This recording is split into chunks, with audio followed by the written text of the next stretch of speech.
The following is intended only for mature audiences.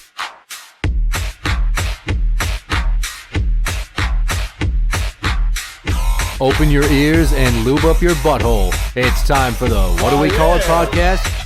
Now, here's your host. It's Jmann. Welcome to the What Do We Call It podcast. I'm Jmann, and let's talk about something near and dear to my heart. Focus. Having your brain concentrate on one thing when you need to. Can you do it? Or do you have fucking ADHD? I, for years, have wondered if I have undiagnosed ADHD because as a kid, I couldn't sit still. I was always tapping my pencil, doodling in the margins of my notebooks, tapping my feet. I had music in my soul, man. But now my brain races considerably all the time. It even affects how I sleep, and I think that's why I've had insomnia most of my life. Or it could just be that I grew up in a chaotic home and developed early PTSD, and the anxiety is what keeps me from going to bed at a decent hour, and then I wake up multiple times like a fucking caveman afraid I'm about to be eaten alive by a saber-toothed tiger or some shit. ADHD is one of those things that gets overdiagnosed in this country, in my opinion, because you hear about it all the time, and these pharmaceutical drug companies, they just want to push pills on people. And I gotta say, as much as I think I may or may not have it, I am thankful that I have razor-sharp wit and a biting sense of humor because I come up with so many jokes and I analyze data so fast and maybe my brain just works like an updated super processing chip is in there. Or maybe it's just like, I can't sit still, pussy, there's a squirrel, let's listen to death metal. When's the last time I had a fucking sandwich? I don't know. Like, you ever just sit there and your brain now is just constantly going? Maybe it's from all the short-form videos on the internet, or maybe I've just always been fucking frazzled. But I can tell you this. One of the things that tells whether or not you have ADHD is can you sit still and focus when you need to? And I fucking can. Because editing a podcast is time-consuming and a pain in the ass. And working out is time-consuming and it's a pain in the fucking arms and chest and back and legs, but it's fucking worth it.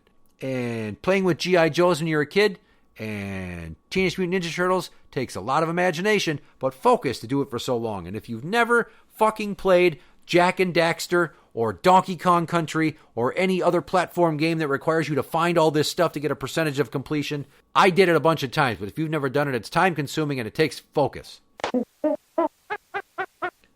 How this translates into my world now is my son. His mother is on this campaign to get him diagnosed with ADHD because she has it and her other daughter has it, so he must have it. And I think there's a chance that I have it, so he could have it. But I keep arguing that he's just a 6-year-old boy, and before he was just a 5-year-old boy, and before he was just a 4-year-old boy, and before that he was a 3-year-old boy, and that's how numbers work unless you're fucking retarded. Now, she was never a little boy. And I was. So I know what it's like. You're constantly overstimulated. You got a rush of energy. Little boys are like fucking electric dynamos. And getting them to sit still is not what they're made to do. You're expecting them to be quiet and listen and pay attention and not squirm. And there's so much energy. And I don't know what it is about the male of the species, but we just have so much more energy and are so more chaotic than little girls. Again, I was one. I understand it completely. She wasn't. She doesn't get it. His sisters are always like, you just say he's a 6-year-old boy and just deal with it, because that's what he is. And she wants to get him tested. She's wanted to get him tested forever. Her brilliant fucking attorney keeps putting in paperwork that he already has a diagnosis, even though he doesn't. And he's about to get tested, so I guess we're going to find out. Maybe, because who's to say that he gets tested now and they say yes, and in 3 years they're like, no, if we do it again. Because I got to tell you, I looked into some of these numbers, and let me just rattle off some of this shit. How many boys in the U.S. have an ADHD diagnosis? About 15.6%. Nearly 1 in 6 translates to roughly 4 to 5 million boys between the ages of 3 and 17 who have ever been diagnosed with the condition. Oh, really? Boys are twice as likely to be diagnosed with ADHD as girls, 15.6% compared with 8.2%.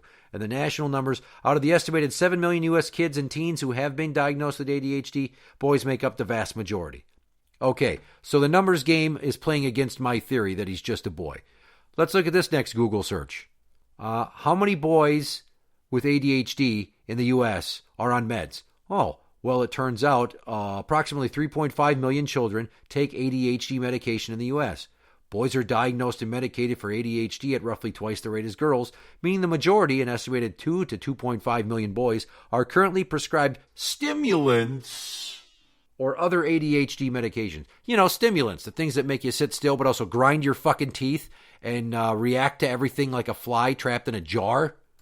What percentage of boys are wrongly diagnosed with ADHD? This is kind of a loaded question because to know that, you would have to test one group now, wait 5 years, test them again, wait 10 years, test them again, right? A longitudinal study. But studies indicate that up to 20% or 1 in 5 of children diagnosed with ADHD may be improperly diagnosed. For boys, misdiagnosis is heavily driven by developmental differences because boys mature slower than girls.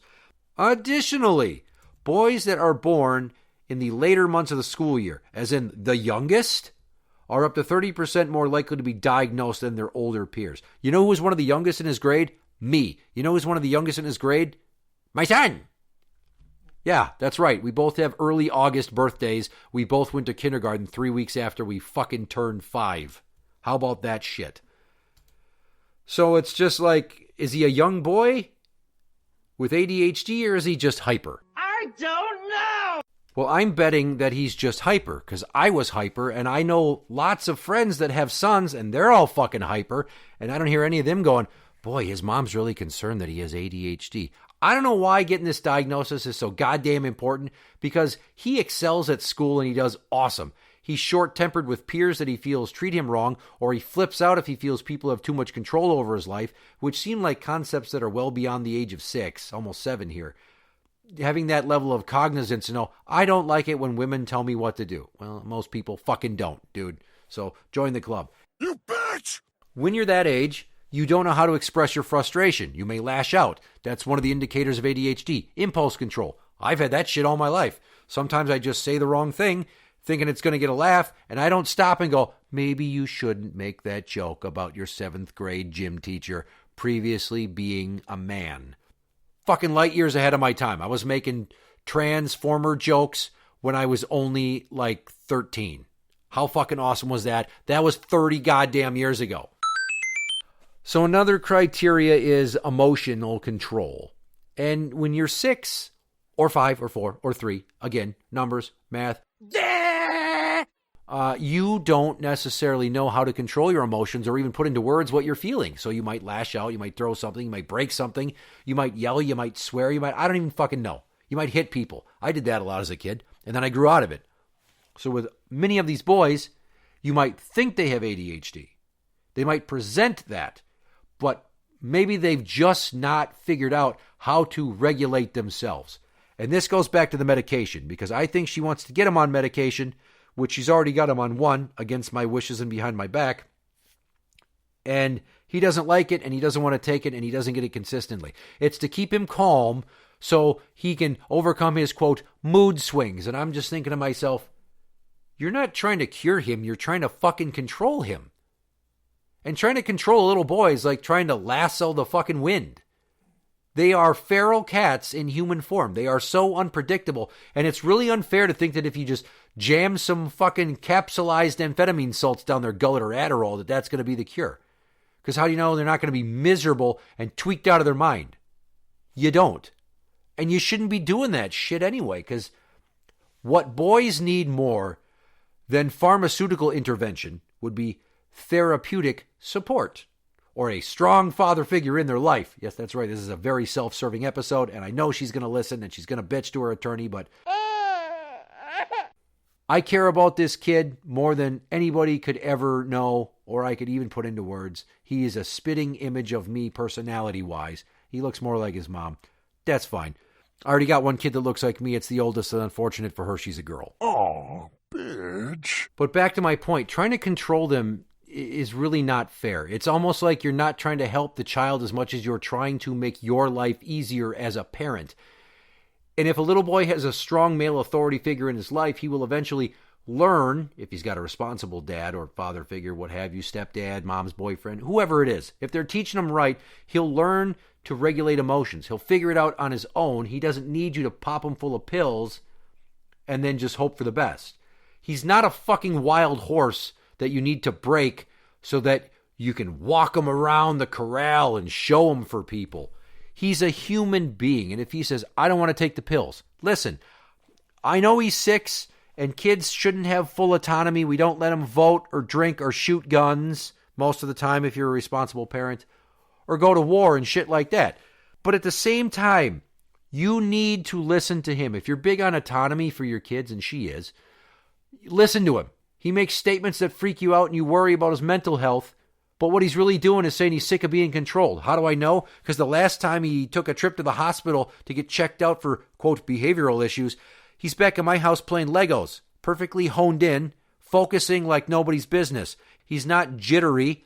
He's just doing what he likes to do. And he's like, hey, Dad, when I'm 18, does that mean that you and Mom can't tell me what to do anymore? I'm like, oh, that's a weird thing to ask. But yeah, I mean, I guess I'm still going to try to help you and tell you what to do at times when it seems like you're inexperienced and lacking wisdom that comes from age. But yeah, for all intents and purposes, you will be the caller of your own shots once you are 18. And he's asked me this 2 other times, which leads me to believe that this is a very important thing to him, is to have some control over what he does and when he does it, and how he dresses and where he goes and who are his friends and what he's exposed to. So I love him and I want to do the right thing, and I'm fine with the testing, but I'm questioning the validity of it because just like autism is drastically overdiagnosed these days, you get some people that are just fucking stupid and have low IQs. That doesn't make them autistic. Not everybody has a lightning fast wit like I do and process information like a supercomputer, like I can at times. Not everybody's a great multitasker. Not everybody has excellent social skills. Some people just think it's funny to pull their nutsack out at the bus stop and go, hey, look at this piece of gum stuck to my leg. Gotcha, bitch! So we'll revisit this topic again after the testing, but I just want to state for the record, my son, and little boys like him, they don't need to be popped full of pills and forced to sit still. You just got to deal with them. It comes with the territory. And if it's too hard, maybe you just give them specialized focus like a 504 plan or an IEP. That doesn't mean that they have to have the diagnosis, but if they have some triggers that you can convince a school to give them a little bit of extra accommodation, as everybody is asking for these days, maybe you find out in a year or 2 or 3 or 4, oh, he didn't have ADHD. He was just a 6-year-old little boy, and he's like a goddamn wild animal, as they are known to be. I like turtles. And I'm not mentioning her or this to shit on her, all right? I don't need to be right. I just hope she's wrong, because I don't want my boy to have this stigma for years and treated differently if he doesn't deserve to be, you know? Just regular good-hearted, concerned dad shit. Interact with the show on Twitter at What Do We Call It? That is at What Do We Call It. You can find us on Facebook at facebook.com/group/What Do We Call It podcast show. For the What Do We Call It podcast, I'm Jmann, and that's the end.